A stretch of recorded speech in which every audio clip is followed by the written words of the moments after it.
আমি কালা ভুনা পাইনি দেখে প্লেট ছুঁড়ে মেরেছি। কারেক্ট। তো আমি তো কালা ভুনা খাইই না ইউ আর নাইস ম্যান। এই একটা ভিসার কারণে। মানে তো আপনি পাকিস্তানে গেছেন এই কারণে আপনি ইন্ডিয়ান ভিসা পান নাই? পান নাই। আমি আগে যখন গিয়েছি ইন্ডিয়াতে তখন কিন্তু এই সমস্যাটা ছিল না। হজ করেছি, ধার্মিক হয়ে গেছি, এটা হয়তো আমার ওভাবে বলার ঠিক হয়নি। ডিসিশনটা কি ওয়াইজ ছিল? আমি কিন্তু ওখানে কোথাও বলি নেই যে আমি অভিনয় করব না। এবং আপনি বলছেন যে সেই ডিসিশনটা তখন ওয়াইজ ছিল না, তার মানে এখন বলছেন হঠাৎ করে আমাকে কিংস ক্রস রেল স্টেশনে লন্ডনে, যেটার পরে আবার একটা ব্লাস্ট হয়েছিল, সে স্যারকে জিজ্ঞেস করলো হাসান কোথায়। তা স্যার বললো আমি তো দেখিনি। তো ওরে কোথায় পাবো এখন? তখন আমি ওয়াশরুমে টয়লেট করছি, হঠাৎ করে দেখি কি আমার দুই পাশে দুইজন। তো এতে আমার না আবার টয়লেটটা বন্ধ হয়ে গেল করাটা। হ্যাঁ, তারা রীতিমতো দুই দিকে দুই হাত ধরে আমাকে মানে খুব করে নিচে নামায় একদম স্টেজে। জি আমি ওনার কথাই বলছিলাম। সেটার জন্য আফসোসও নিশ্চয়ই নাই না। এবং আর্মি থেকে কুইট করাটা তো আপনার স্বেচ্ছাতেই আপনি চলে এসেছেন। ওকে, কারণ আমি তো শিল্পী। তখন কি আপনার ফ্যামিলি হয়ে গেছে, লাইক বিয়ে শাদী করেছেন?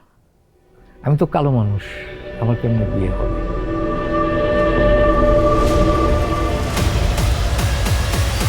আপনি আর্মিতে ছিলেন, এত বড় অফিসার, তারপরেও আপনার স্কিন কালার আপনাকে অনেক ভুগিয়েছে আপনার লাইফে। কারণ আমরা মুখে যাই বলি আর নাই বলি, আমরা কিন্তু অন্তর থেকে প্রচণ্ড মানে ইভেন সাদাদের থেকেও বেশি বর্ণবাদী। আপনাকে এটা আপনি মানেন বা না মানেন, এটাই বাস্তবতা। কত মেয়ে যে আমাকে রিজেক্ট করেছে। সিরিয়াসলি। জীবন সম্পর্কে আপনার অনুভূতি কি এই 64-এ এসে, মানে একদম ইন শর্ট যদি? Life is beautiful.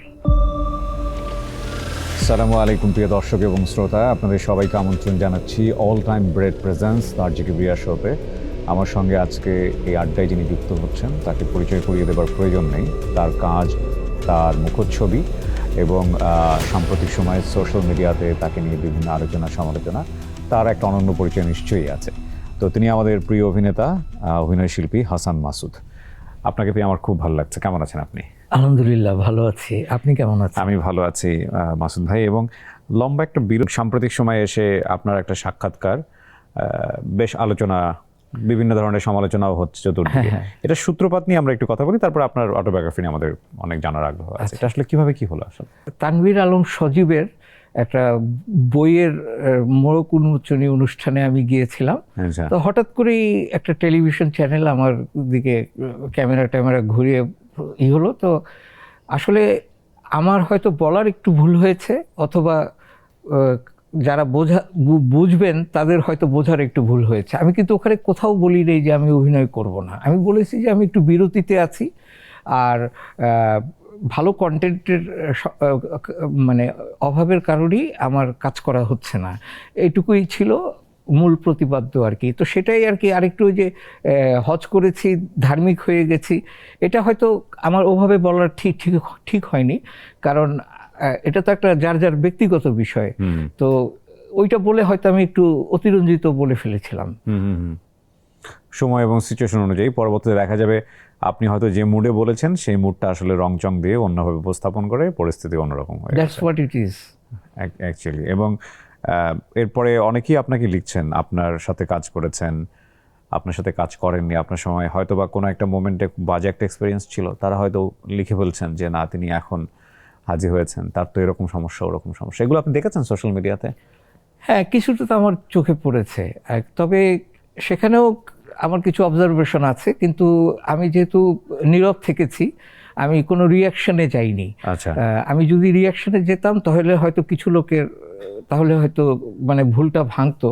যেমন একজন লিখেছে যে আমি কালা ভুনা পাইনি দেখে প্লেট ছুঁড়ে মেরেছি। কারেক্ট। তো আমি তো কালা ভুনা খাইই না। Seriously? Yes, I don't like kala bhuna because kala bhuna is made in 3-4 days.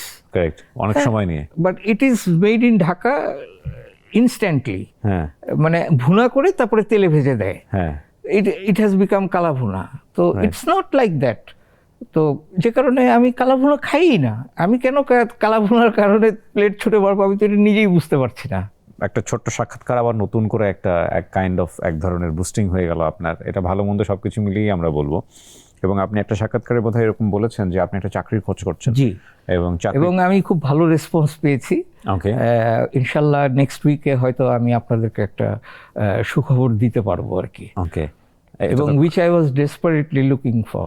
কেন জবের খোঁজ করছেন এই বয়সে এসে?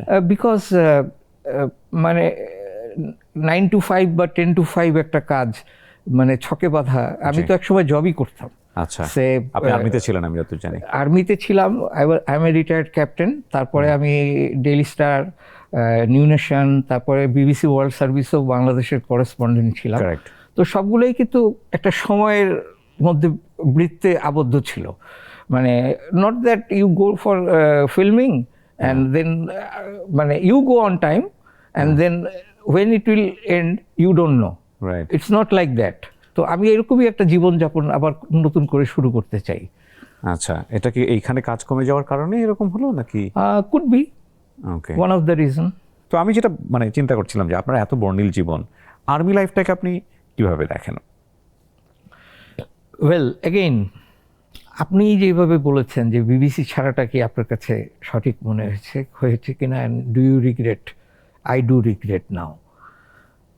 বাট এগেইন আমার ইন্টারমিডিয়েটের পর সেনাবাহিনীতে যোগ দেওয়া, 11 বিএমএ লং কোর্সে বিএমএতে যাওয়া, মিলিটারি একাডেমিতে যাওয়াটা, তখন কিন্তু আমি রিগ্রেট করিনি। আমি রিগ্রেট করেছি আফটার কমিশন। ওকে, যখন একটা সময় আসলো, যখন আমার বয়স 25 হলো, তখন আমি চিন্তা করলাম যে আমি বুঝতে পারলাম যে it's not my cup of tea. আমি তো বেসিক্যালি, তার আগে কিন্তু আমার আরেকটা পরিচয় ছিল, আমি একজন গায়ক ছিলাম। আচ্ছা। তো আমি ছায়ানটে 5 বছর নজরুল গীতি শিখেছি এবং আমি উদিচির লিড সিঙ্গার ছিলাম। আপনি গান করেছেন নিশ্চয়ই? হ্যাঁ হ্যাঁ, প্রচুর। আমার একটা অ্যালবামও আছে। আচ্ছা, আমার জানা ছিল না, যে কারণে আমি খুব অবাক হচ্ছে। জি। তো যার ফলে আমি ওই মিলিটারি একাডেমিতে যাওয়ার পরেও কিন্তু আমাকে প্রত্যেকটা গালা নাইটে গান গাইতে হতো, এবং এই ব্যাপারে আমি সবার খুব প্রিয় হয়ে গেলাম। এবং তারপরেও কমিশনের পরেও আমাকে ঢাকায় এসে 1 মাস অ্যাটাচ থাকতে হতো এই ঢাকা স্টেশনের, বিকজ অমুক চাইনিজ ডেলিগেশন আসবে, তাদেরকে একটা কালচারাল প্রোগ্রামে ওখানে আমাকে একটা গান গাইতে হবে। তো এতে আমার কমান্ডিং অফিসার আমার উপরে খুব ক্ষেপে থাকতেন, কারণ আমাকে পেতে নিন। আর যখন আমি ফেরত যেতাম, গো টু ফায়ারিং স্কোয়াড, একদম সোজা সেই করকরে রোদের মধ্যে ফায়ারিং স্কোয়াডে সারাদিন সৈনিকদেরকে রাইফেল মানে টার্গেট প্র্যাকটিসিং এর জন্য আমাকে যেতে হতো। এবং অ্যাসল্ট কোর্সের ক্যাপ্টেন ছিলাম আমি। মানে যতগুলো অ্যাসল্ট কোর্স হতো আমাদের, তো তখন inter division assault course competition হতো, এবং আমার টিম সবসময় চ্যাম্পিয়ন হতো।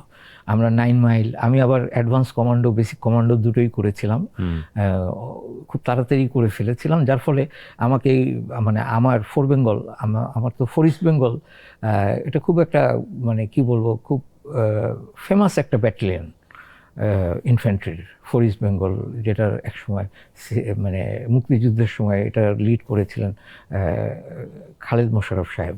তো যে কারণে একটা ট্রেডিশনাল ব্যাটালিয়ন এটা আমাদের। এমনও ছিল যে আর একটা সেনাবাহিনীতে একটা নিয়ম কি, যে একটা অফিসার 3 বছরের বেশি একটা জায়গায় পোস্টিং থাকতে পারবে না, একটা ব্যাটালিয়নও 3 বছরের বেশি একটা স্টেশনে থাকতে পারবে না। তো দুইটা যখনই করতো, আমার প্রথম আমি ফোর বেঙ্গলে কিন্তু 5 বছর ছিলাম, বিকজ অফ এই লুপ হোলের কারণে। যে ব্যাটালিয়ন আমার দিঘিনালা থেকে, আমি প্রথমে যখন যাই as a second lieutenant, it was in Dighinala, খাগড়াছড়ির আন্ডারে 203 ব্রিগেড। তারপরে যখন আসলাম 309 ব্রিগেডে ঘাটাইলে, হ্যাঁ এটাও অনেকটা হিলি ট্রেনই, কিন্তু টেরেনি, কিন্তু আপনার এখানে তো প্লেনের কাজ, প্লেন ল্যান্ডে যে কাজগুলো হয়, যে ট্রেনিং করবে সৈনিক, বাৎসরিক ছুটিতে যাবে আর ট্রেনিং করবে, অথবা ক্যাজুয়াল লিভে থাকবে। আর্মিতে কিন্তু সব কিছু একটা ফরম্যাটে বাঁধা।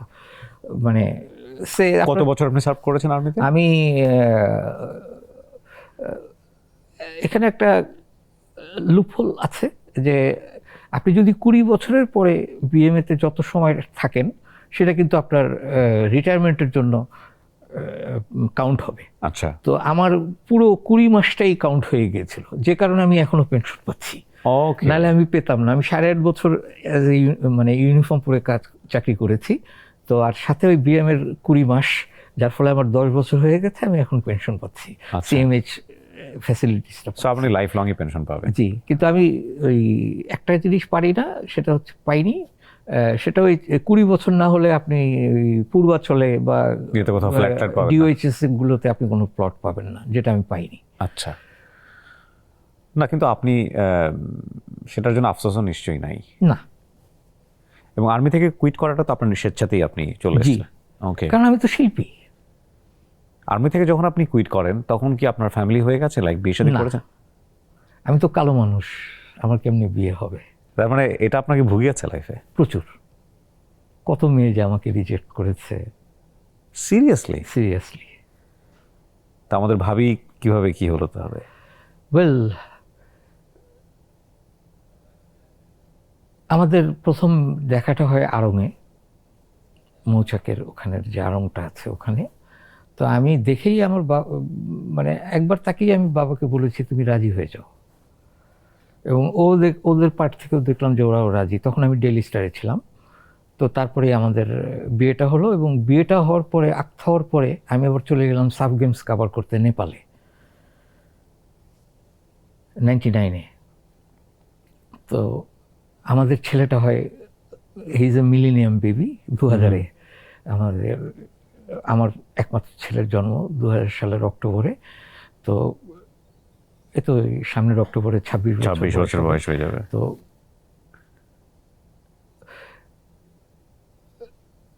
এটা একটা সাইকেলের, লাইফ সাইকেলের মধ্যম ভাগ বিয়েটা, জন্ম, বিবাহ, মৃত্যু।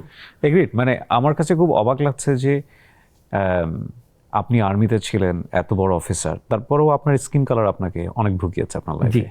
কারণ আমরা মুখে যাই বলি আর নাই বলি, আমরা কিন্তু অন্তর থেকে প্রচণ্ড, মানে ইভেন সাদাদের থেকেও বেশি বর্ণবাদী। আপনাকে এটা আপনি মানেন বা না মানেন, এটাই বাস্তবতা। কতটুকুই বা জানে বাংলাদেশের মানুষ আপনার সম্পর্কে যে এত মানে বর্ণিল একটা জীবন আপনি পেয়েছেন? যখন আপনি আর্মি জব কুইট করেছেন, ওটা ওই বয়সেই সম্ভব আমার কাছে কেন জানি মনে হয়। এই বয়সে এসে যেমন আমি হজে গিয়ে একটা জিনিস টের পেলাম যে এটা অল্প বয়সে করাটা সবচেয়ে ভালো, যত অল্প বয়সে করা যায় এই জিনিসটা। তো সেরকমভাবে ওইটাও অ্যাজ আর্লি অ্যাজ পসিবল উচিত।